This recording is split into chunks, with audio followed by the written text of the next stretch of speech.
Greetings and salutations, everyone. I hope everyone is doing well today. Today I've got 3 incredibly terrifying Dogman encounters to share with you.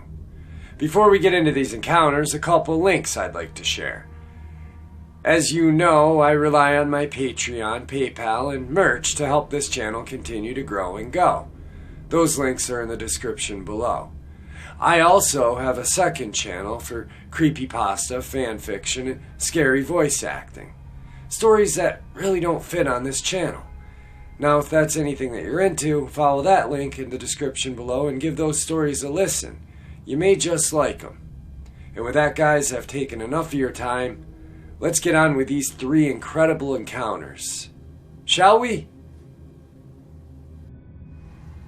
Today's first Dogman encounter. This is a strange encounter that happened to me and my brother. We were out on Navajo Dam Road cutting wood. We had turned onto a dirt road on the northeast side. After cutting a few trees at the bottom of the canyon, we decided to go further up the hill to see if we could find some more dead trees. I also had my dog and my son with me. We made our way up the hill and it flattened out. There were a few dead trees, so we decided to stop and cut those. It was getting dusk and colder. My son and his dog got out and they were playing fetch while my brother Chris and I prepped the trees to cut. As we were about to finish up, my kiddo came running up the hill and said he found some really neat looking tracks from an animal. So as I made my way down the hill and towards my truck with an arm full of wood, I stopped to look at the tracks. They looked like claw marks in the sand and were in the same direction as where we had just climbed to cut. As I looked at the tracks, I noticed I didn't hear my brother's chainsaw anymore. As soon as I realized the motor sound had stopped, I heard a scream and the sound of a shotgun being pumped, then a shot being fired. Before I could even react, Chris came running down at breakneck speed, past me and to the truck, yelling, "Drop the wood and let's go." My dog was barking, growling, and backing up with hair raised on the back and neck. I shuttled my kid and my dog with the wood in my hand down the hill. Threw the wood in the back seat. I have a huge F-250 with kiddo and the dog. Needless to say, we got out of there as fast as possible. My brother refused to speak until we were on the main road and almost to Aztec.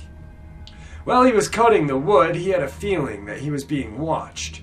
Thinking I was playing a trick on him, he sat the running chainsaw down and went to catch me in the act before I could scare him. Not finding me, he saw us down the hill by the truck and also saw a shadow opposite of him by the sandstone cluster to his right. We always carry a gun with us while we cut. You never know what kind of creatures one might encounter out there. He popped off a shot to get my attention and also took a shot at whatever it was that he had seen. He told me it ran between the rock ledge and some bushes. He didn't want to waste any time to try to take another shot at it. Before the second shot, the chainsaw stopped because it had run out of gas, which is how I was able to hear the gun before cocked and fired. It scared him so bad that he refuses to go back and collect the wood. Always a skeptic, I thought he was just kidding me, trying to scare me. But then I remembered the claw marks my kiddo had found, and knowing that nothing scares my brother nor my dog, he said the thing he saw was a good 7 feet tall or taller with hair all over it, a wolf face, and wolf-like eyes. He caught a slight glimpse before it slipped between the brush and stones. I was kind of laughing at him in my head till I remembered those claw marks on the ground. Today's second Dogman encounter. Last summer in July, I was visiting my brother, who happens to live in northern Michigan in a town called Rapid City. The place itself is pretty close to the Traverse State Forest area, in which a long road runs through it called Supply Road. This road has thick forests and brush on both sides, with occasional farms. We had went down south to Fife Lake, which is only about 30-minute drive from where he lived. He wanted to show me around the area and the lake itself, and have some fun with photography. It was about 9 p.m. when we finally decided to call it a day, and it was pretty dark at this point. On the way back, we were both like, "To heck with it. Let's drive through Traverse State Forest area and get a more scenic route, even though it's way out of the way." We both loved the woods and going for scenic drives, and I loved getting to see new parts of Michigan. As we pulled onto Supply Road, it didn't seem more than 7 or 8 minutes before we had our experience with whatever you want to call it. Going north on this road, on the left side of the road, is about 10 or so feet of clearing with just dirt and grass before it hits thick brush and trees. It was a little after 9 at this point, and we were driving. I'm in the passenger side. I noticed this large, black-like dog on the side of the road. But something wasn't right. It looked like it was crouched down, as a human would, waiting to jump out or something. It wasn't looking in our direction, but you could tell its head was absolutely canine-like. As we got closer, the lights actually started to shine on it. It immediately turned its head towards us and stood up as it made this horrible hissing sound. I don't know how else to describe it. Both my brother and I turned sheet white at this point and slammed on the brakes. About 30 feet from us, on the side of the road, it was standing. I don't even know what to call it. I want to say werewolf because that's the only thing that really describes what it looked like. Maybe it was a skinwalker, I don't know. The beast had piercing, sharp yellow eyes that for some reason didn't reflect at all the light that hit him. But they almost seemed to glow on their own, which is creepy in itself. This thing had a longer snout and very sharp pointed ears with a massive tail. When it hissed at us, you could see how sharp and massive its teeth were, and how fast it stood up scared us both, as we had already startled this thing. This thing honestly looked like it was something straight out of a horror movie, and if CGI actually looked real. We had our windows rolled down the way home, and we smelled what you can only describe as mixed garbage, decaying flesh, and wet dog together. We didn't really smell it until we had slammed on the brakes, and it stood. This thing was about 8 or 9 feet tall, I would say, with a humongous build. This thing wasn't bulky per se, but it was big and extremely lean. It looked like an extremely masculine and lean human male body. I didn't see genitalia. This thing was very shaggy and hairy, with claw-like fingers, like pretty much you'd see in the typical werewolf movie. I didn't get a chance to stare at the feet or anything as I was motionless staring at this thing. We only got a few seconds to stare at it before it let out this horrible scream that shook me and my brother to the core. It immediately started to pace towards our truck aggressively, with its claws and teeth bearing at us, as if it was ready to kill. Me and my brother screamed at the top of our lungs, and he floored it as fast as he could go. He literally sped the whole way home, and we didn't say a word about it for the rest of the way. We didn't sleep at all that night, and I haven't been the same person since. What I saw that night truly terrifies me, and I'm sharing this with people because I hope I can educate them to know what really is out there, and maybe it'll help someone speak up and share their experience without the worry of being ridiculed. Our third and final Dogman encounter of the day. This happened when I was about 7 years old to my uncle. He's no longer with us, and I want to share this story. Growing up, I lived in northern Michigan on 5,000 acres of farm, ranch land that backed up onto state land. Nothing but miles of forest and pasture could be seen.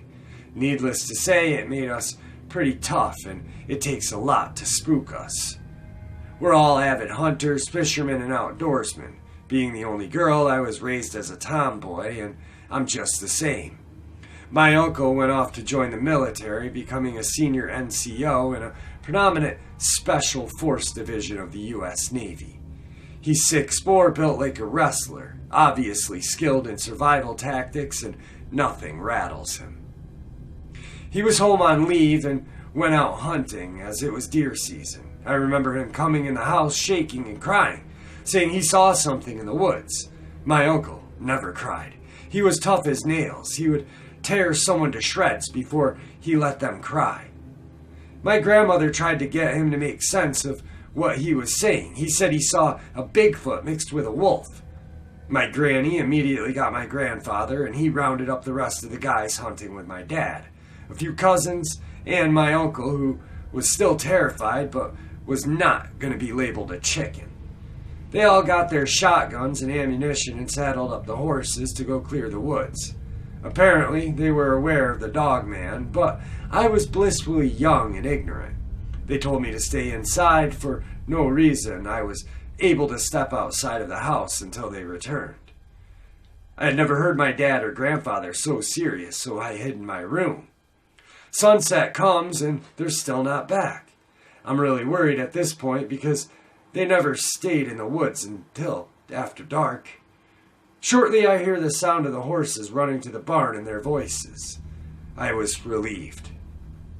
They looked troubled when they came in the house, but didn't say anything, probably not to spook me. At dinner, my dad laid down the law and said I was no longer allowed to play outside or go into the barns alone. I had to have my grandfather with me at all times. Of course, I was upset by this and felt my independence was being taken away, but I obeyed. The next morning, my dad and grandfather taught me how to shoot. I knew this was serious. I overheard the adults talking the next night. Apparently, there were tracks where my uncle had his sighting, bigger than any wolf could make, but they were definitely dog tracks. As I said before, we're avid outdoorsmen and hunters. We can identify tracks easily, but these could not be identified. About 8 feet up the tree were claw marks. No Michigan bear could make those. We also found claw marks of about the same height on multiple trees throughout the property. Had cattle mutilated and not in the way a coyote or bear would, and it lasted the whole winter. We lost 30 to 40 cattle that winter, and they were all mutilated, with the same dog and wolf tracks around them in the snow. I really feel like this experience changed my uncle. Who knows, he did multiple tours in the Middle East for Desert Storm and Operation Iraqi Freedom before he committed suicide. After that experience, though, he was never the same. He went from not drinking ever to never seeing him without a bottle of Jack in his hand, and his eyes were always haunted. He changed his personality and never wanted to go in the woods again.